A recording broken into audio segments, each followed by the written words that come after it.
Good evening, ladies and gentlemen. Ghost Tech presents a simple DIY project. How to make a CV controlled percussion thingy. There it is, it's a VU meter and it's called the VU meter beater.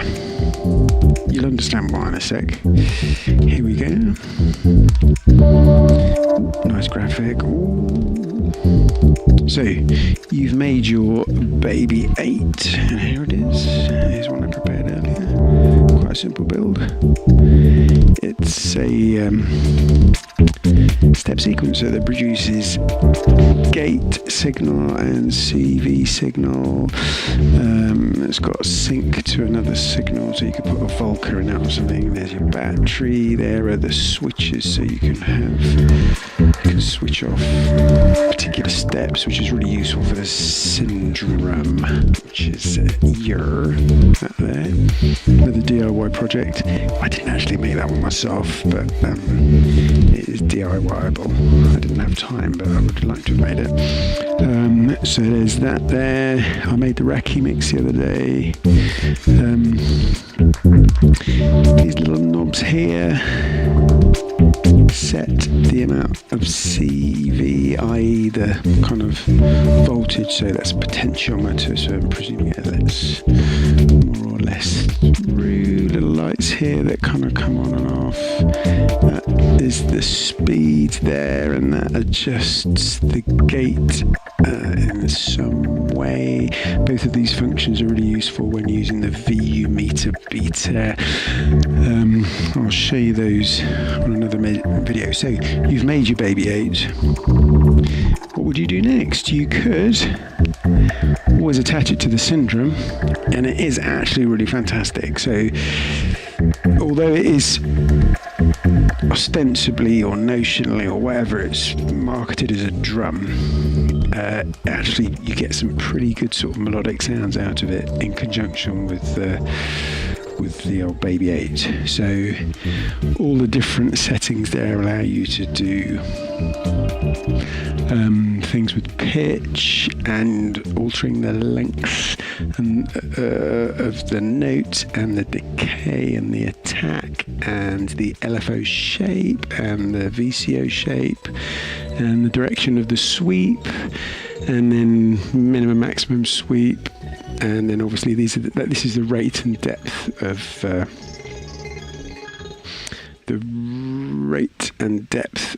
the LFO, which is either square or triangle. It's pretty good.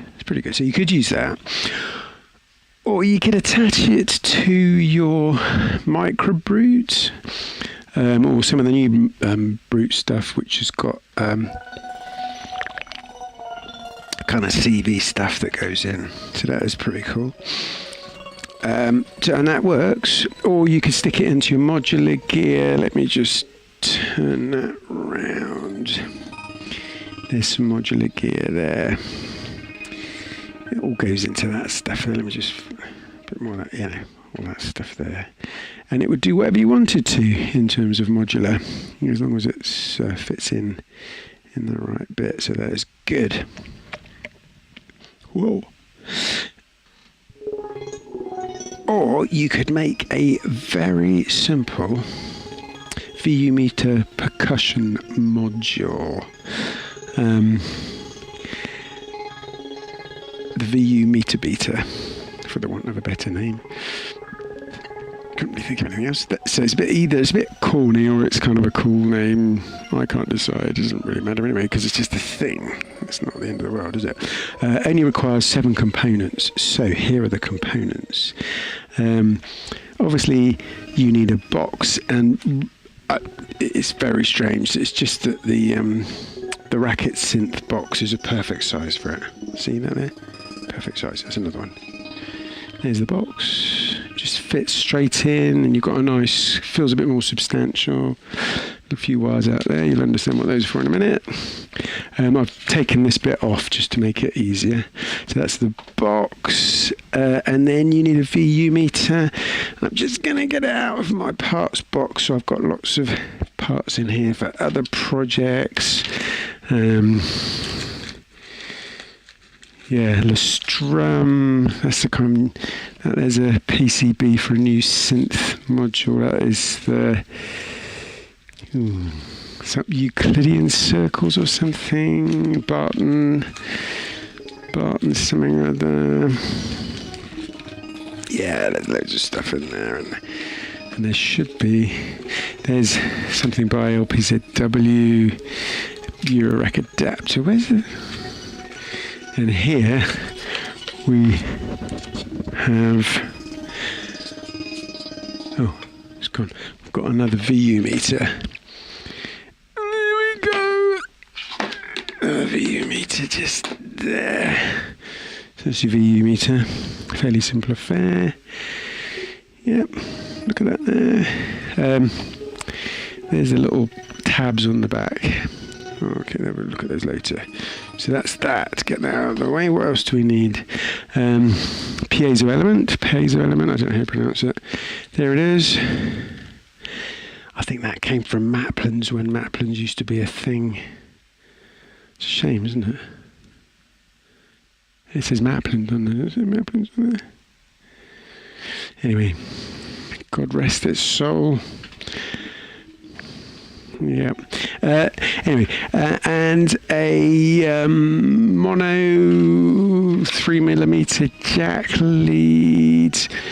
A kind of couple of foot would be good. I think that's maybe 2 or 3 feet. I don't know. What does that look like? Maybe it's longer.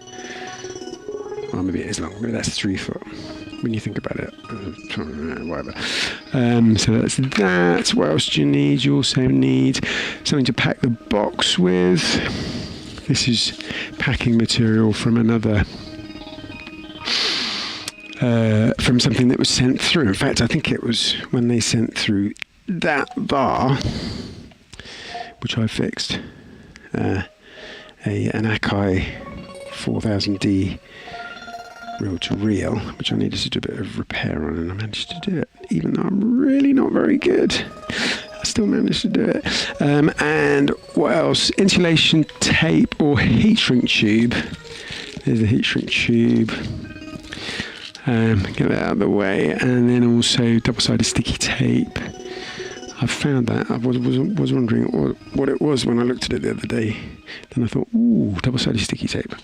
So that's that. It only requires 3 tools, and the tools are sharp knife. Be very careful when you use this. I take no responsibility for if you've only got that many digits afterwards. That's that. What else do we need? Wire strippers and cutters. So cut the thing in half with that bit, strip the wires off with that bit. We'll be doing in a minute. And yep, a soldering iron. You could use wire glue. Wire glue, it is a thing. Here's a serious bit now. There is an assumption that you know how to solder safely. Have solder to hand, have a suitable surface upon which to solder, i.e. that there. Are proficient and competent with a sharp knife. And have sufficient skills to carry out a very basic risk assessment. Nice. Yeah, 10 minutes. Yeah, it kind of took me 10 minutes when I built it. I don't know if it will really take 10 minutes, but it just sounds better, doesn't it? So this is kind of a bit how it works, really. So the control voltage signal, which comes from your lovely baby 8, so it will be that bit there, comes out of there, out through the wire, and into here. And so each time, each step of the baby 8 goes through that wire there into the back of the VU meter and makes it sort of flick up and down. I'm not explaining it very well, it's kind of lay terms. So the needle goes higher, i.e. more to the left, right, kind of flicks up, the higher the knobs go. So that would relates to it. If you're listening to something musical, whatever, that would be going higher. So the more they're that way, and it basically, the more voltage that's put through, the more the thing moves. I can't say that I'm fully conversant with it, but anyway, it works.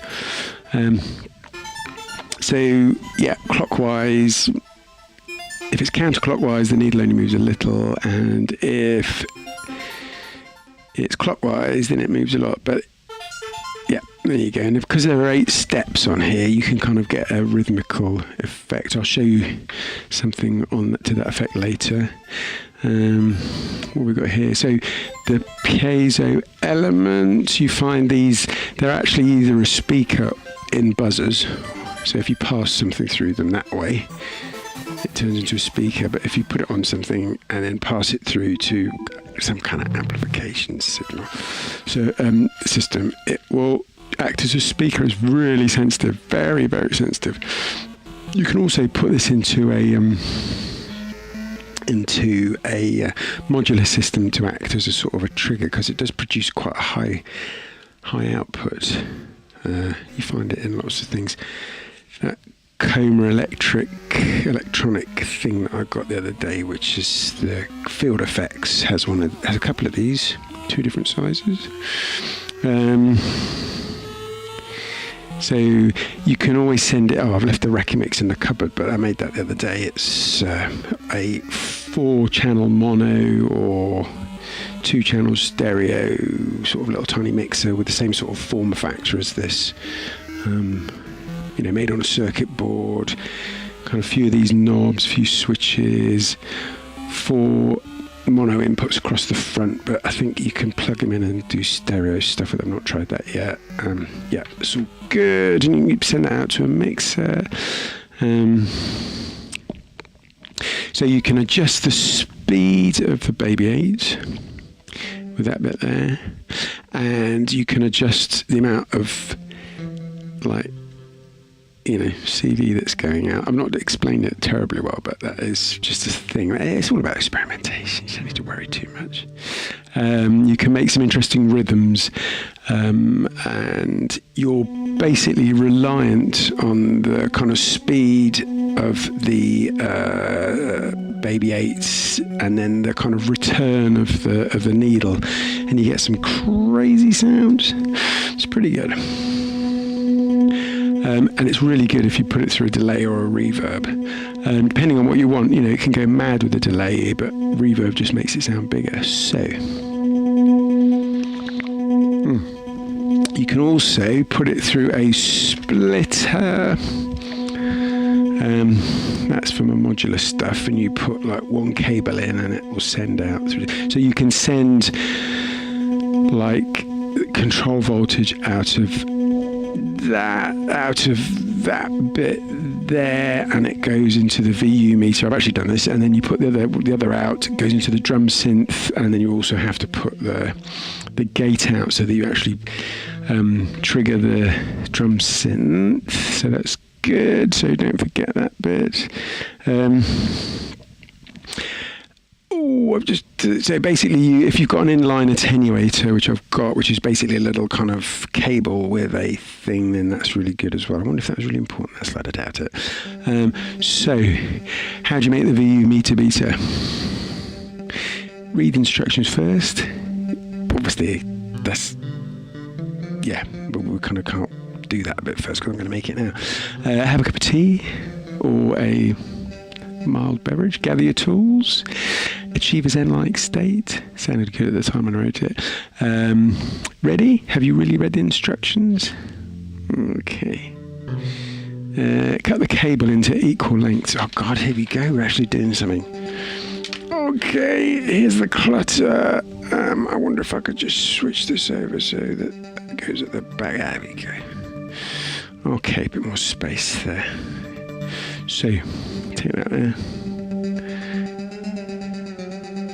Equal lengths, so they hold those 2 bits together. I'm sure we can work out what equal is. Oh, this is like a lovely cable, and I'm going to cut it in half. Brace yourself. There we go, it's gone. Apply spectacles just for a closer view. Right, so take that there, and you want to kind of strip some. Oh, I might be jumping the gun a bit actually. Yeah, I've got it there. Just do that there.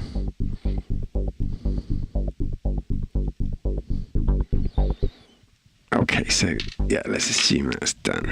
Right, I've preheated my soldering iron to, yeah, I'm not going to say gas mark 7, but it did come to mind. Strip the ends. Oh no, I did it. I stripped the ends. So, because it's a mono cable,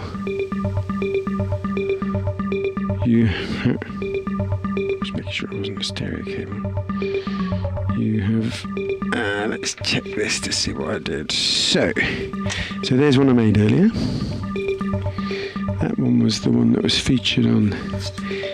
There we go, brilliant. Right.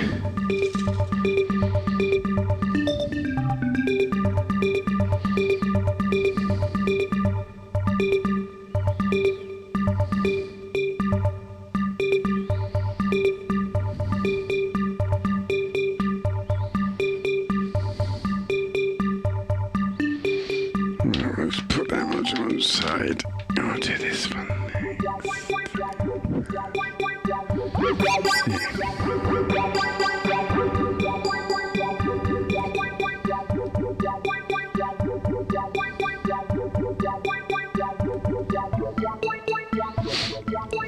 So,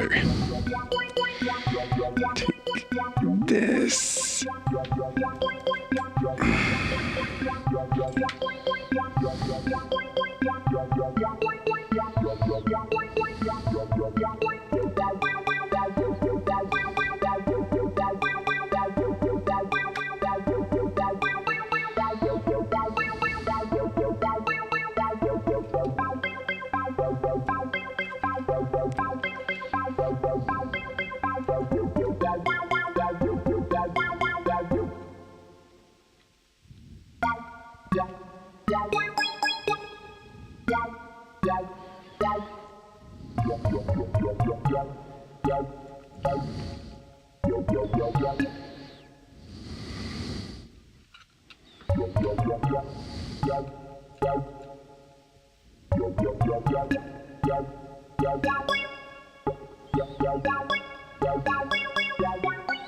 So obviously one of those is turned up higher than others. Let me just set them all to 0.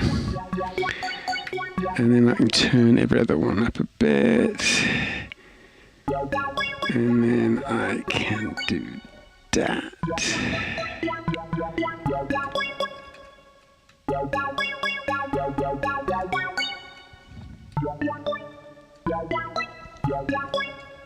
So you can see it working there. Turn up the speed.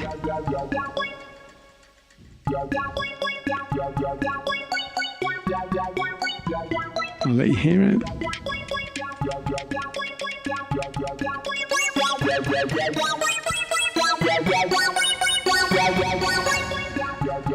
So you've now established which way round it goes.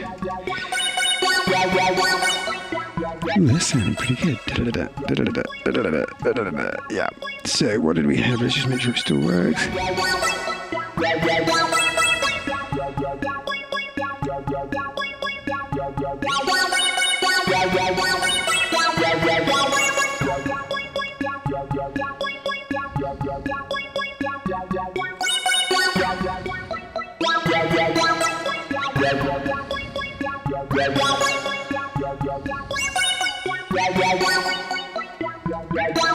Yeah.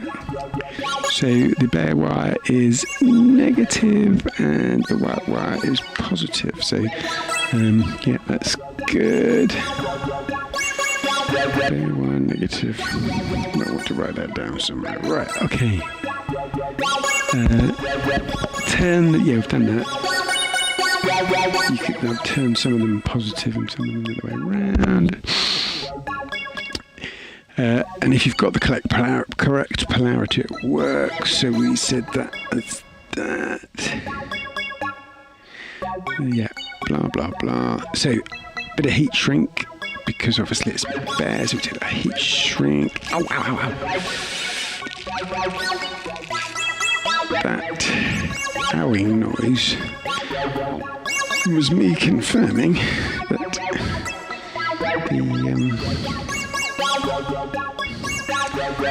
soldering iron is hard. So I recommend you being a little bit more careful with your soldering iron. Just going to swap that, you can see it better. Oh, there we go. Right, so there is more of that stuff. Keep yourself tidy. Put it back in the bag. Yep. Tidy, tidy, tidy. Right, okay, so what are we doing now? Put the heat shrink on. Do you remember where that one? So that was that side. Yeah, I've got a bit too much. In fact, I could just cut that in half and I would have half for each bit. That'd probably be too small now. Right, okay. But you understand the principle. That's the principle. So put a little bit of that on. Heat shrink. Whoa. Put a bit of that on. Heat shrink. And actually we could dispose of that red one. I might just keep that down there for a bit. In fact, I'll just cut that bit off there. In fact, you could put another bit of heat shrink on that way just to keep it down. That's that. So, got it ready. There. So solder or wire glue the stripped wires to the VU meter. So this is where we actually get on to do some soldering at last.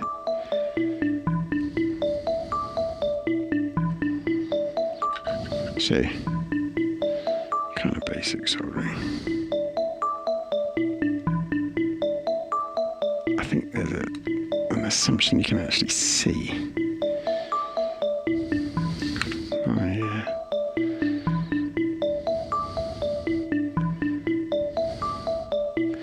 Near vision isn't that good anymore. Pop that in there.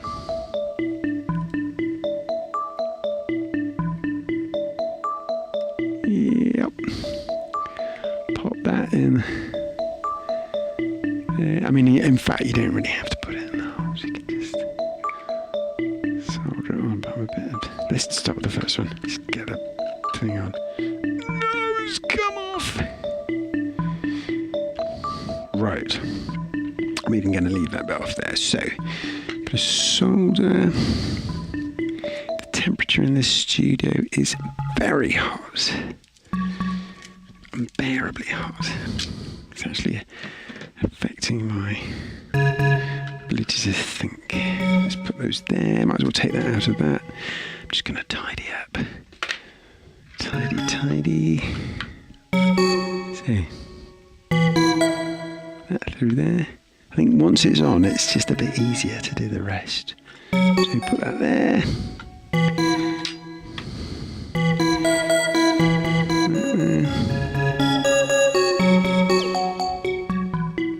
I mean, even if you've got old shaky hands, it's alright. Look at that. Bang. There you go. Right. Now you can put on your heat shrink.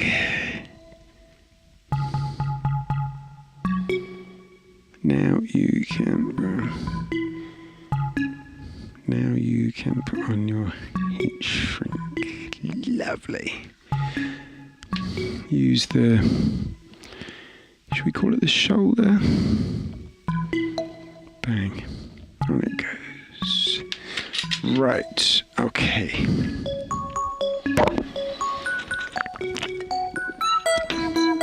Obviously, as soon as I'm going to use this bit, as soon as we, this is the longer bit that I thought I wasn't going to use, I'm just going to trim off a little bit, just enough so that it can go down to there. Maybe do it that way. You see that? Yeah.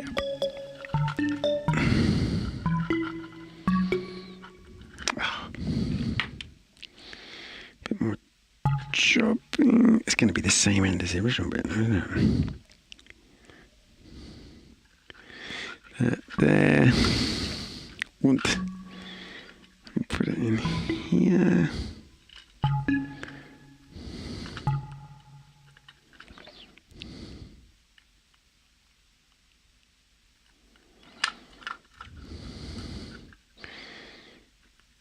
Sometimes this works easier than others. You just kind of twist. I mean, to be honest,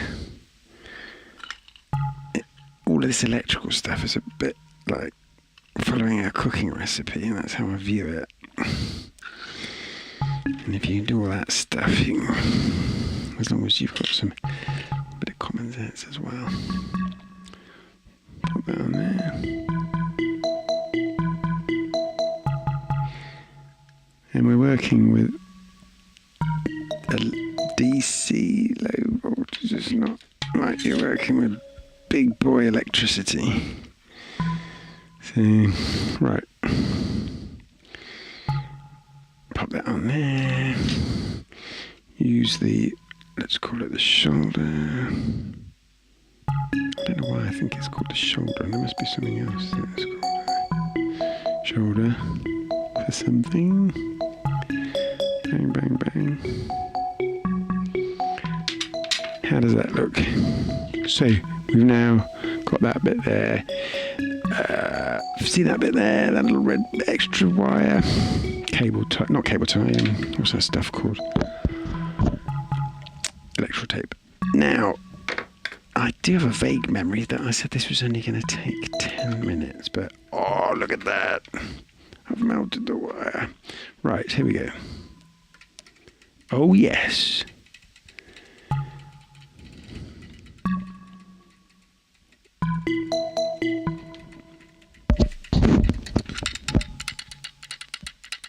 That's so satisfying.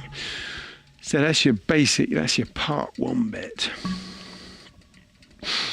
I mean, you know, you're going to be able to do this much better than I am. Look at my big sausagey fingers and my poor eyesight and my impoverished thinking skills and all of that kind of jazz. Okay, so that works. So now, what do we need to do next? We've done that. We then, to the piezo disc. Right, pardon me. So basically, it was the white wire and the white wire and the bare wire, but obviously you're going to have to find out which wires are for you, because actually I've just looked at the other one, it's only got 2 wires, so very strange. I mean, I have made much more complicated bits of stuff than this, and to great success, but I only have a limited knowledge. I just, as I say, it's just like following a recipe. And I was able to fix that, what's it called, reel to reel, and that was remarkable. But it was to do with my problem solving skills. Right, okay, what do we do next? Get the piezo element. Here it is in the bag. Piezo element.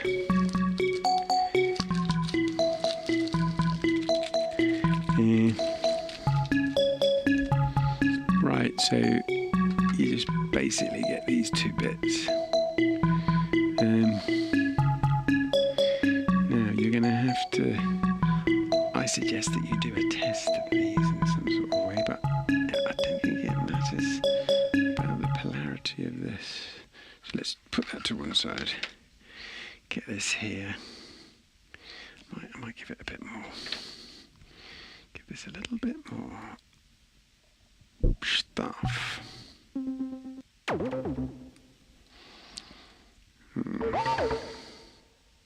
I mean, the strange thing is that actually, a few years ago, I didn't have much electronics, it was just music.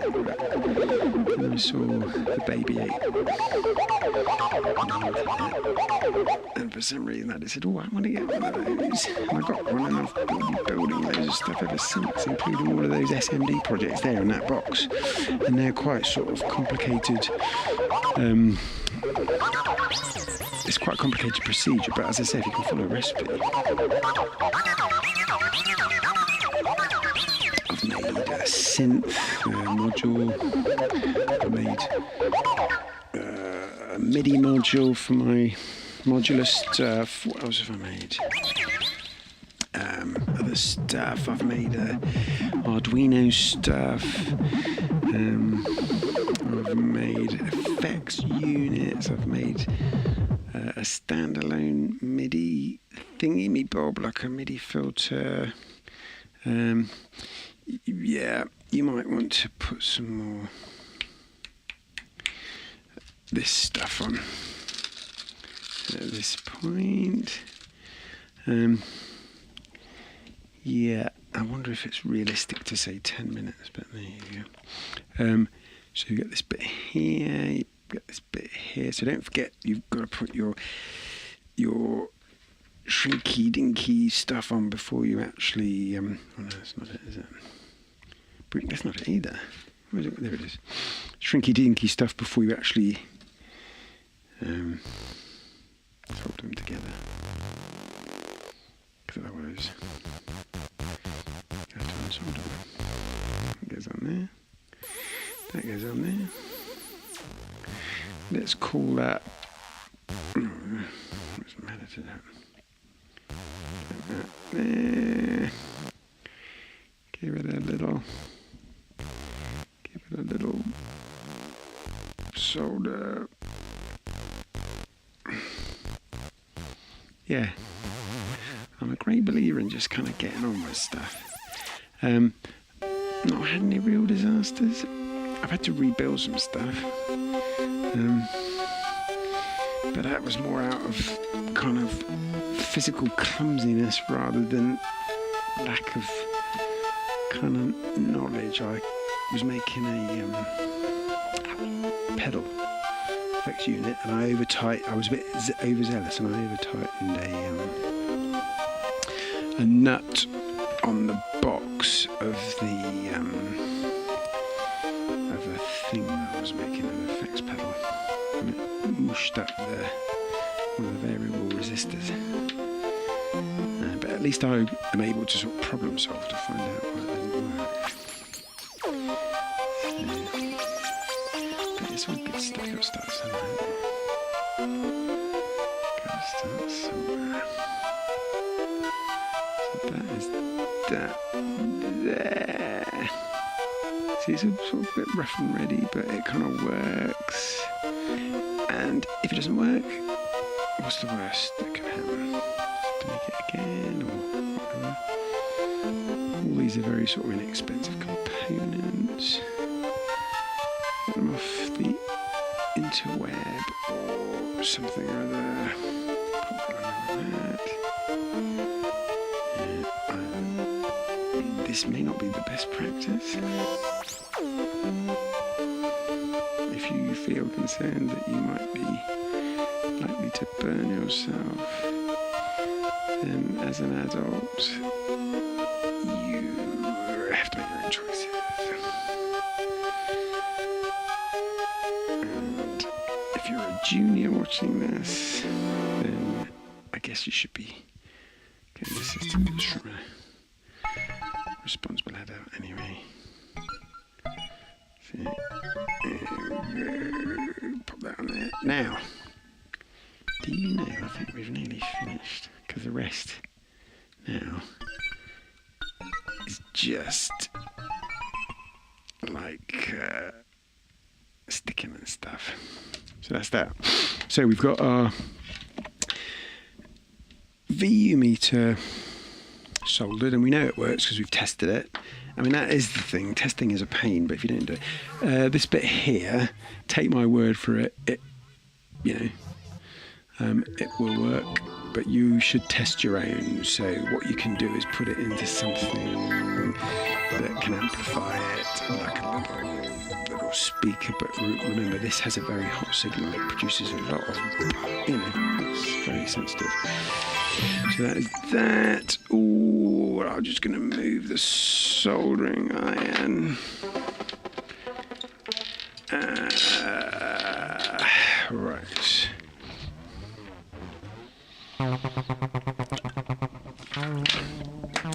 Ooh. Yeah. That could have been disastrous, couldn't it? Oh, could have gone into my foot. Right, keep that there because it's for the other stuff. I could dispose that in the bin, but those snag bags are always useful for components like your resistors and your diodes and all that kind of stuff. Right, so we've done that. We've put the... You might get one of your piezo discs. I bought a load off the internet. They were little tiny weeny ones and they didn't have any wires on, but you just solder your own on. Right, so that is that. That's the... Those bits done. Pardon me, that's the most technical bit. Then you can use the insulation tape or the heat shrink tube to cover it. So what it basically is telling you to use the shoulder, however you want to do it. Some people use a cigarette lighter or a little hot air gun or the shoulder of the soldering iron or whatever to shrink it up. Then you take the... Right, then you have to decide where you want it to go. See that there? There's your box. Okay, I managed to extract the label, but the label would normally go over that way. And then you just kind of down the white line and just sort of slide it off, but I just didn't want to spoil it. So if you use the bottom of the box, then when you do that, you've got like access to the back. So I felt that was the best way of doing it. You can do it any way you like, but this is just the perfect size for it. It really is, because you've got, I mean, there's probably other boxes, but this is really good. So you want to, I can still smell that soldering. You want to sort of like kind of press it in like that. Draw around it, or a little shortcut would be just maybe to put a little geek in each corner to there, because that's what you're going to put through the front. You see what I'm doing there? Yeah, you got it. Yeah, and then you were slightly smaller than the actual bit there. I mean, this isn't precision stuff. You know, we're not winning any awards here. Let's call it pragmatic. So we're doing that. Open that up. This is going to be satisfying. Look at that hole there. Now, so we've got that bit there, and we've drawn around the VU meter or whatever. But I did little holes there. So this means that when you push it in this way, it will just go. This is where I'll be proven wrong. I'll probably look really stupid. Oh, there we go. This fits in. Push fit. Look at that. I mean, you'd probably spend a bit more time because you guys are... Right, so you have to make note of which is which. So that's that bit done. So make note, I don't know how you want to indicate that is your, put a bit of tape around it, or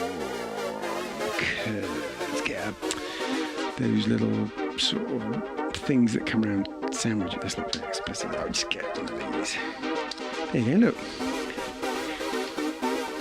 Put one of those on. So you just have to remember what that means. So that means, yeah, obviously I made a racket, but that means that's where the output, the input. Well, let's see, look, that's the bit about racket, and then you put that into the racket thing. So now we take this here, and what we're going to do now, see that there? We're going to stick that on the back there. So this is some, what is it? It is double-sided sticky tape. Take a bit of that. I mean, it's not precision stuff. You know, obviously I'm taking longer because I want to show everybody how to do it, but I actually did the first one in under 10 minutes because I wasn't faffing around like an idiot. Take that there. Take that there. Okay. This is getting serious. Okay, there we go. Right. Okay.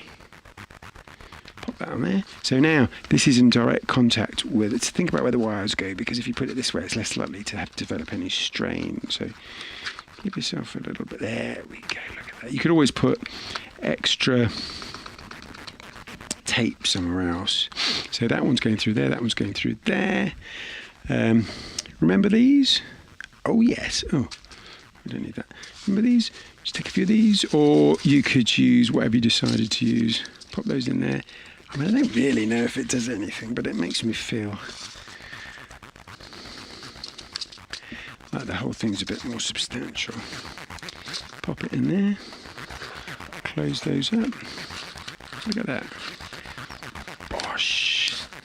Right. So now, that one kind of looks like that one, and we know that one works, and we kind of know that one works. Let's just do the final testing. Oops. So turn it on. Oh, it's going to be really embarrassing if it doesn't work. I'll just swap it over and show the other one. Oh yes, look at it go. So basically, you just kind of pop it through. If your VU meter looked a bit different, then obviously you would have to accommodate however else it went in. But I don't know if they look all different. So push it in. Stick the piezo on with double-sided tape. Put the polystyrene beans in. Make a note of which of the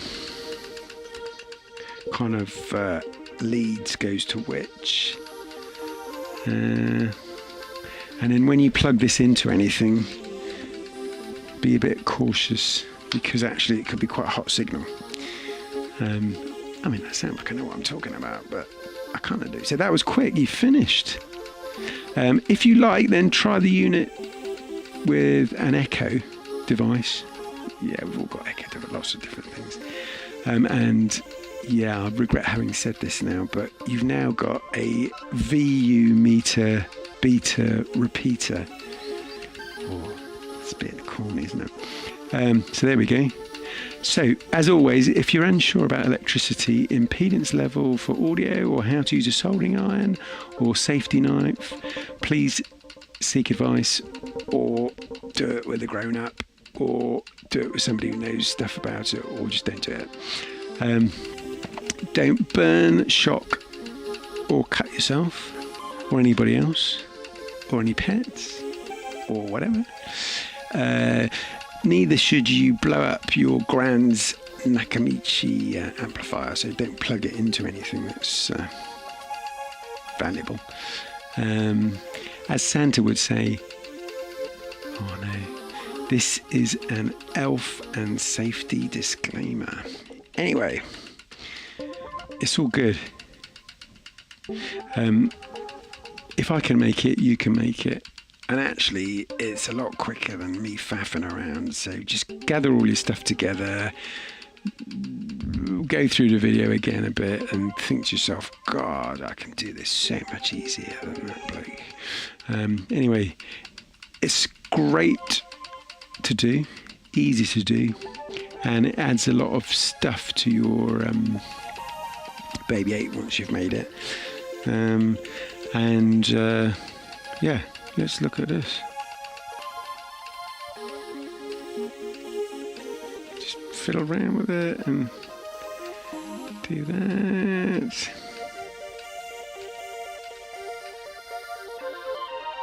Yeah, you can also put it into this one as well. So this is the gate out. And wow, look at that, super crazy. And if you adjust that one there, which is called the clock gate duty cycle, which is the too difficult to explain, but you can look, whoa. And then you can also change the number of steps. Pop it back in here, pop it back there. So you can just have those going, ooh. Then set these all to the length, and then just put all these back on. And then when you get to the last one, that one there, because you've got those two going, you've got those two there going because they're on. Pop that one on, and then you've got a change of, you've got an extra 6 steps. So you can have, I don't know if you can hear that, but something to turn it. Guys, it's been a pleasure. Thank you for watching. Yeah, these are good little bits of kit. They're great for beginners. They're great to understand basic principles. It's good fun. They're kind of relatively easy. They're kind of useful. Got a lot of reasons you can, use them all together. But anyway, I will sign off. I hope you've enjoyed it. If you've enjoyed it, good. If not, I didn't force you to watch it. So there you go. All right then, guys. Bye.